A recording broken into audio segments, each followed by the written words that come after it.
Beberapa waktu yang lalu dalam sebuah dialog dengan seorang mu'allaf ditanyakan kenapa memilih agama Islam. Beliau menjawab, sebenarnya saya sudah sangat-sangat lama untuk memeluk agama Islam.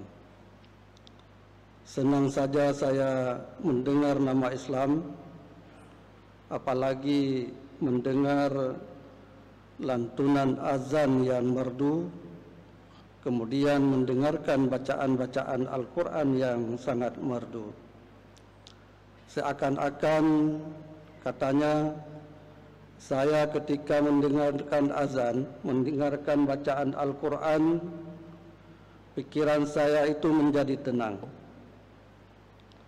Hati saya menjadi tenteram dan penuh kedamaian. Lalu ditanyakan lagi kepada beliau, bukankah Islam ini dianggap agama yang kaku, agama yang suka kekerasan, agama yang tidak menghargai perempuan, bahkan agama Islam ini dianggap sebagai terorisme dan radikalisme. Beliau menjawab, oh tidak,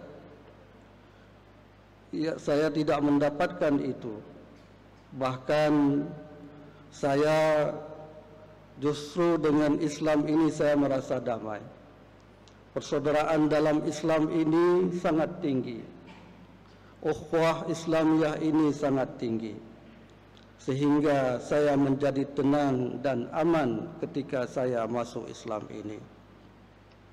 Kalau sekiranya ada kekerasan, ada keributan, ketidakpenghargaan terhadap perempuan, ataupun bentuk-bentuk kejahatan lainnya, itu hanya dilakukan oleh oknum-oknum yang barangkali dia sebagai Islam, sebagai Muslim, tapi dia tidak mengamalkan ajaran Islam. Begitu juga hal yang sama katanya, dalam agama kami dahulu katanya juga tidak lebih kurang.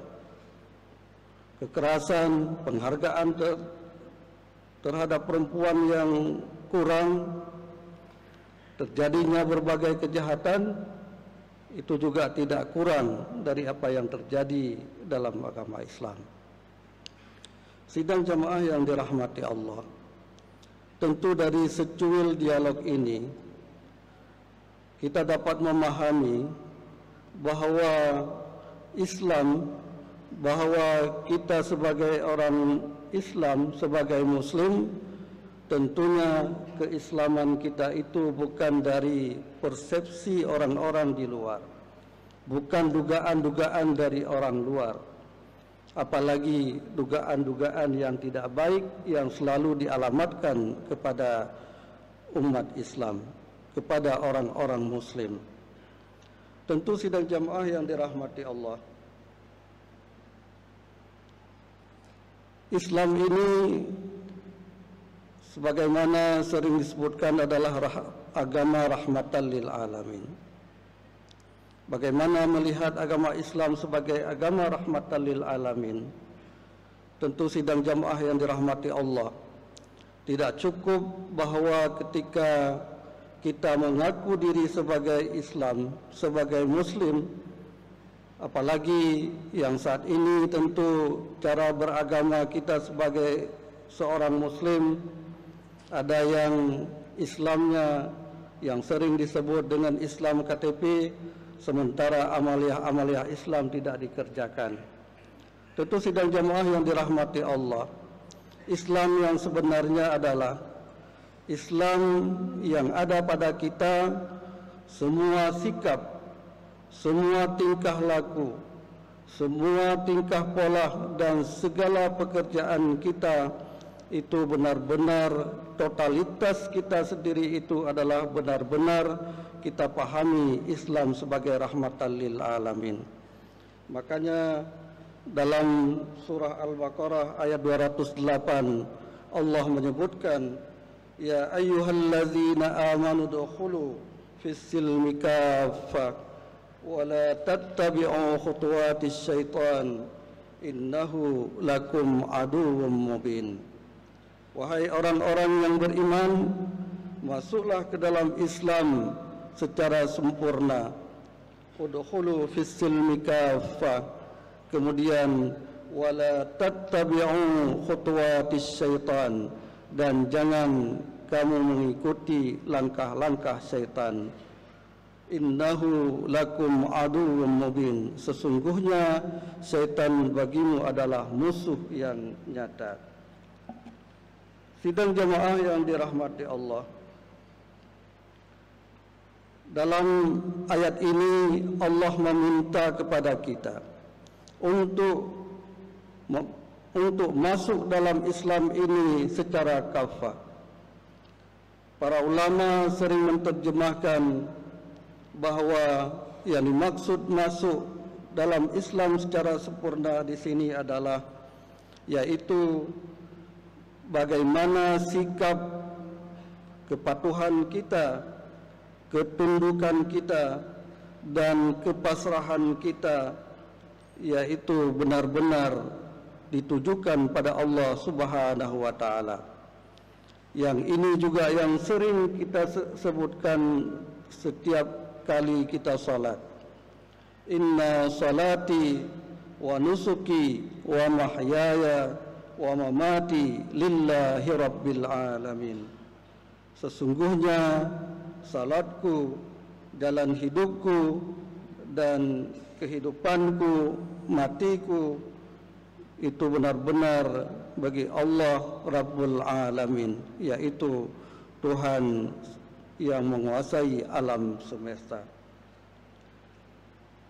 Sidang jemaah yang dirahmati Allah, ketika totalitas ini kita pahami, maka Islam yang sebenarnya itu yang ada pada diri kita.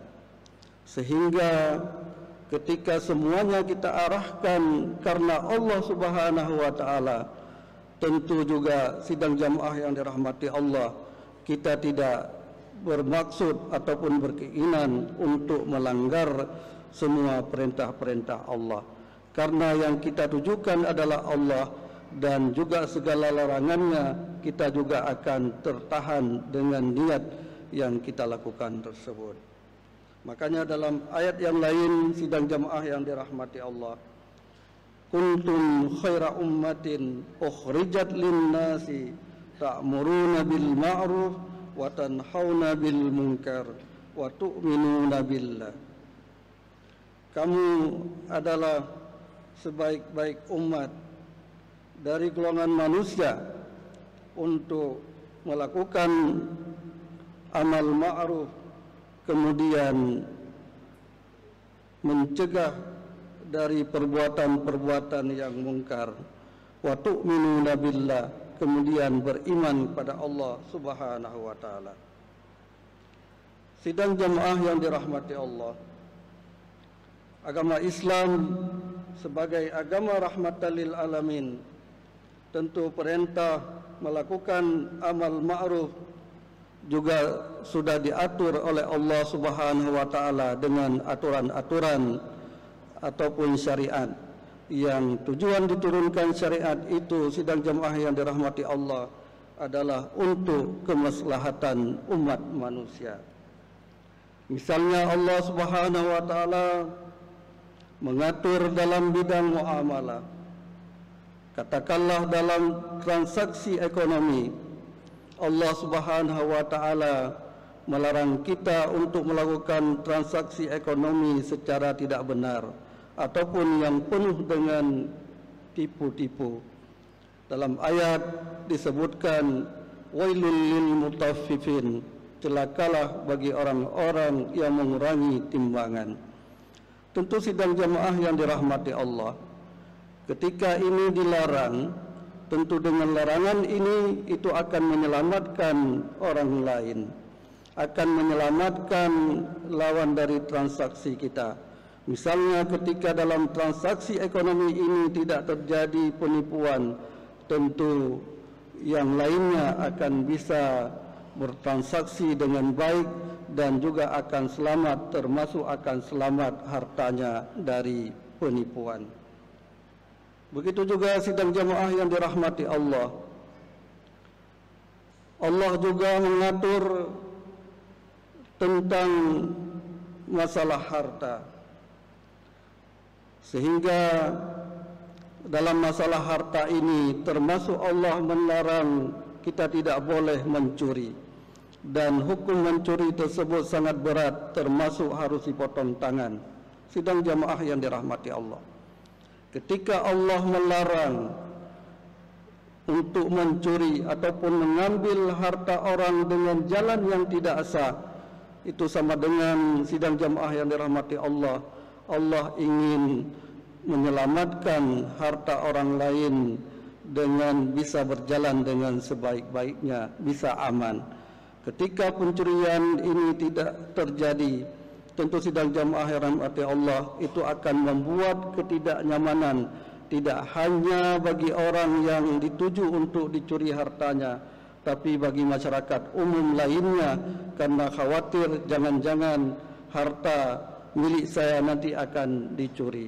Sehingga dengan kegelisahan tersebut, sidang jamaah yang dirahmati Allah, inilah yang membuat ketidaknyamanan di dalam masyarakat. Sehingga sidang jamaah yang dirahmati Allah, dengan larangan seperti ini, Allah Subhanahu wa ta'ala mengatur manusia supaya manusia bisa hidup dengan nyaman, termasuk tidak ada pencurian di dalamnya. Kemudian sidang jamaah yang dirahmati Allah, dalam hal penghargaan dan penguatan keluarga misalnya, dalam pengaturan keluarga misalnya, Allah Subhanahu wa ta'ala mengharamkan perbuatan zina dan menghalalkan nikah. Tentu sidang jamaah yang dirahmati Allah, ketika dihalalkan nikah, tentu itu Allah Subhanahu wa ta'ala mengatur kehidupan manusia ini, termasuk nasab keturunannya ini supaya jelas. Tetapi kalau terjadi perzinahan, sidang jamaah yang dirahmati Allah, dalam masyarakat, tentu termasuk anak-anak yang dilahirkan dari perbuatan zina tersebut, itu tidak jelas nasab, yang juga akan menyulitkan bagi penzina itu sendiri dan juga bagi masyarakat yang lain. Begitu juga sidang jamaah yang dirahmati Allah, dalam hal-hal yang lain Allah mengatur dengan syariatnya, mulai dari yang kecil sampai dengan hal-hal yang besar. Tentu sidang jamaah yang dirahmati Allah, pengaturan syariat Allah Subhanahu wa ta'ala sebagaimana yang disebutkan tadi, bahwa bertujuan untuk kemaslahatan umat. Tentu dengan aturan, dengan syariat Allah Subhanahu wa ta'ala akan terjadi ketertiban, akan terjadi kenyamanan, dan akan terjadi ketenangan dalam masyarakat. Sekiranya aturan ini dilanggar, sidang jamaah yang dirahmati Allah, maka ketenangan, kenyamanan, dan keresahan dalam masyarakat itu akan terus terjadi. Maka karena itu sidang jamaah yang dirahmati Allah, marilah kita yang hari ini sudah menjadi muslim, bagaimana keislaman kita itu total pada Allah Subhanahu wa ta'ala. Ketika totalitas ini bisa ada dalam hati kita, tentu apa yang diperintahkan oleh Allah Subhanahu wa ta'ala itu akan bisa kita kerjakan. Tetapi kalau Islam ini belum sempurna kita pahami, tentu juga akan terjadi kegundahan-kegundahan dan juga kemungkaran-kemungkaran di dalam masyarakat. Barangkali ini saja yang dapat saya sampaikan.